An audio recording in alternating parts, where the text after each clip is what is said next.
बिस्मिल्लाहिर्रहमानिर्रहीम। अस्सलामुअलैकुम। DTV NN के साथ मैं हूं रुमैसा कुरैशी।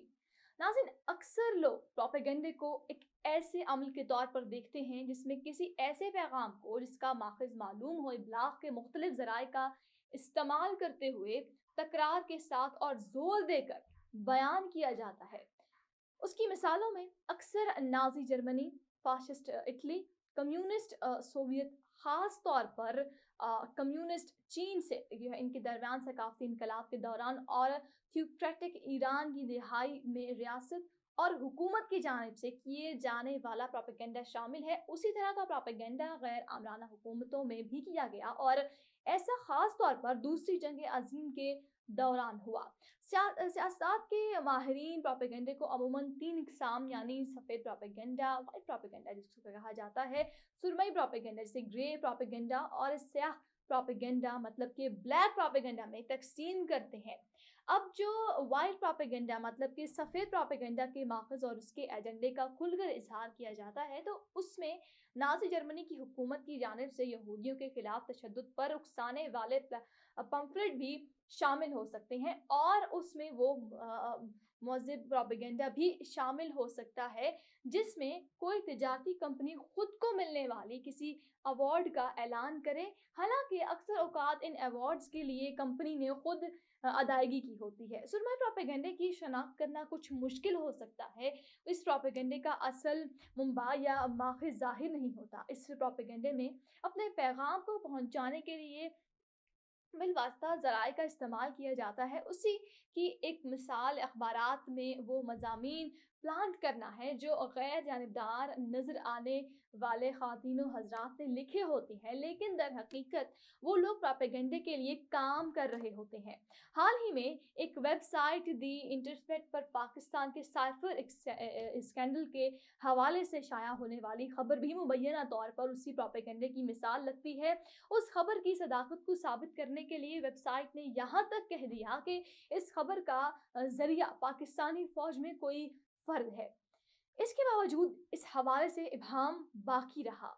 बादशाह इस खबर को देने वाले अफराद की सोशल मीडिया पोस्टों से भी उनका इमरान खान का हामी होना नजर आया। इस खबर के आखिर में उनका कहना था कि वो आज़ादाना बुनियाद पर इस साइफर की तस्दीक नहीं कर सके जो इन्हें फराहम किया गया था, लेकिन फिर भी उन्होंने इसकी बुनियाद पर एक पूरी खबर तैयार की है।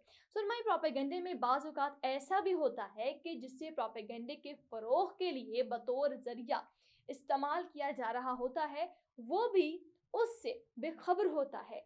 कमर्शियल इदारे भी सुरमई प्रोपेगेंडा करते हैं। वो खामोशी से एक मारूफ माहिर की खिदमत हासिल करते हैं और उसे अपने इदारे या कंपनी के नहीं बल्कि अपनी मसनूआत के फ़वाइद को उजागर करने के लिए इस्तेमाल करते हैं, क्योंकि उस प्रोपेगेंडे का इन्हिसार एक गैर जानिबदार पैगाम रिसां पर होता है। मिसाल के तौर पर 1920 की दिहाई के आखिर में डब्बा बंद बैकन बनाने वाले एक अमरीकी कंपनी ने एक मारूफ डॉक्टर की खिदमात जो है वो हासिल की। उसे ये दावा करने के लिए अदायगी की गई कि सुबह के वक्त बैगन खाना एक सेहतमंद तरीन नाश्ता है। ये तरीक़ा कार अक्सर उन कंपनियों की जानिब से इख्तियार किए जाने जाता है जिन पर मज़र सेहत अशिया बनाने और फ़रोख्त करने के हवाले से तनकीद होती है। 1940 से 1960 के दरमियान अमेरिका की सिगरेट बनाने वाली कंपनी ने ऐसी तहकीकात में लाखों डॉलर खर्च किए जिनमें उसे उस बात को साबित करना था कि सिगरेट नोशी इतनी ख़तरनाक नहीं है जितना कुछ आज़ाद तहकीकात में बताया गया है। तजारती कंपनियां दीगर कंपनियों और ख़ास तौर पर अपने हरीफों के खिलाफ भी सुरमई प्रोपेगेंडा करती हैं। मिसाल के तौर पर वैध दूध बनाने वाले कंपनी हरीफों के साख को नुकसान पहुंचाने की कोशिश में बज़ाहिर गैर जानबदार लोगों के जरिए प्लांटेड तहकीक करवा सकती है और सोशल मीडिया पोस्ट लगवा सकती है। यहाँ सुरमई और स्याह प्रोपेगेंडे के दरमियान फ़र्क ख़त्म होने लगता है। सुरमई प्रोपेगेंडे की तरह स्याह प्रोपेगेंडे भी अपने मुंबा और माखिज़ ज़ाहिर नहीं करता, लेकिन सुरमई प्रोपेगेंडे के बरअक्स स्याह प्रोपेगेंडा उन लोगों से गलत मालूमात मंसूब करता है जो इसका हदफ होते हैं। मसलन कोई हुकूमत एक ऐसा पैगाम या बयानिया घड़ सकती है जो उसके या मुल्क के मफादात के खिलाफ और फिर उसे अपने अंदरूनी और बैरूनी मुखालिफिन से मंसूब भी कर सकते हैं। दूसरी जंग अजीम के दौरान नाजियों ने डेनमार्क के ऊपर पंफलेट गिराए थे, जबकि डेनमार्क में उस वक्त जर्मन अफवाज का ही कब्जा था। उन पंफलेट में डेनमार्क के शहरियों से कहा गया था कि वो नाजियों से जान छुड़ाने के लिए रूसी हमले को कबूल कर लें। उन पंफलेट को डेनमार्क की आज़ादी के लिए लड़ने वाले एक गिरोह से मंसूब किया गया, जबकि यह हकीकत नहीं थी। उसके पीछे उस ग्रोह को बेदीन कम्युनिस्ट के तौर पर दिखाना जो है वो असल मकसूद था उनका। और उसी जंग के दौरान बरतानिया ने भी कुछ जर्मन रेडियो स्टेशन कायम किए थे नाजी जर्मनी में। अक्सर लोग यही समझते थे कि ये वाकई हकीकी जर्मन रेडियो स्टेशन है। इन रेडियो स्टेशन से गैर महसूस अंदाज में नाजी मुख्तलिफ जितने भी उनके मुखालिफ जज्बात का प्रचार किया जाता है। इससे जर्मन सामईन जो है वो उलझाव का शिकार होते गए, क्योंकि उन्हें लगता था कि ये रेडियो स्टेशन नाजी ही चला रहा है। दी गार्डन के मई 2022 के एक फीचर के मुताबिक बरतानवी हुकूमत ने सर्द जंग के अपने दुश्मनों को गैर मुस्तहकम करने के लिए दहाइयों तक स्याह प्रोपेगेंडा किया, जिसमें जाली जराए से खबरों और पम्फलेट्स का इस्तेमाल किया गया।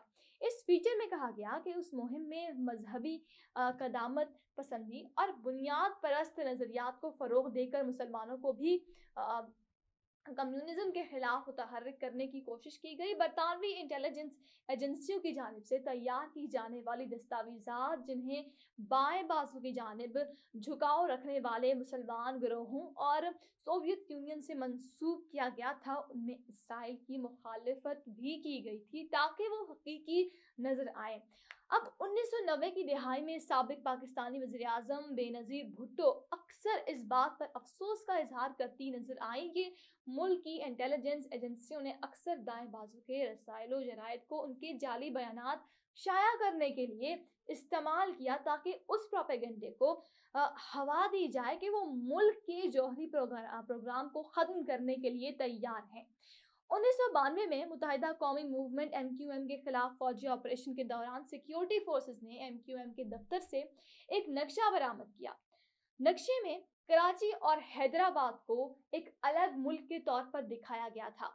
उसके बारे में दावा किया गया था कि उसे MQM ने शाया किया था, लेकिन एक दिहाई से ज़्यादा अरसे के बाद एक साबिक इंटेलिजेंस अफसर ने एतराफ़ किया कि वो नक्शा जाली था।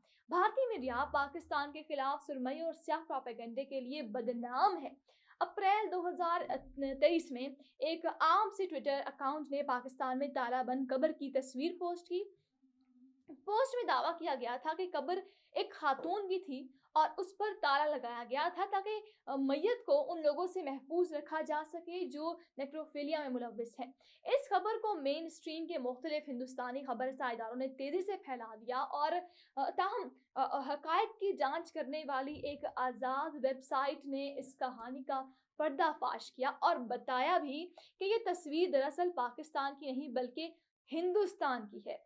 पाकिस्तान में स्याह प्रोपेगेंडे को अब अक्सर वो लोग इस्तेमाल करते हैं जिन्हें मुबैना तौर पर साबिक फौजी इस्टेब्लिशमेंट ने इमरान खान के मुखालिफिन को बुरा दिखाने के लिए उस प्रोपेगेंडे की तरबियत दी थी, लेकिन उन अफराद को मौजूदा इस्टेब्लिशमेंट ने घास न डाली।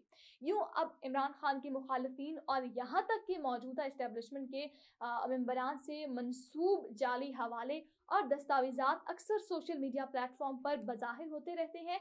अगरचे जल्द ही उनकी तरदीद हो जाती है, लेकिन आज के दौर में स्याह प्रोपेगेंडा उन लोगों के जहनों को अपना हदफ बनाता है जो सोचते समझने की सलाहियत खो चुके हैं। यही वजह है कि इस तरदीद पर शुबहात जाहिर किए जाते हैं, जबकि इस चीज़ की तरदीद की जाती है उसकी सदाकत लोगों के जहनों में बरकरार रहती है। नाज़रीन, उम्मीद करती हूँ कि आज की वीडियो आपको पसंद आई होगी। अपनी पसंद का इजहार हमें कमेंट सेक्शन में ज़रूर कीजिएगा। अपना ख्याल रखिए, अपने वतन से प्यार कीजिए। टिल देन, अल्लाह हाफ़िज़।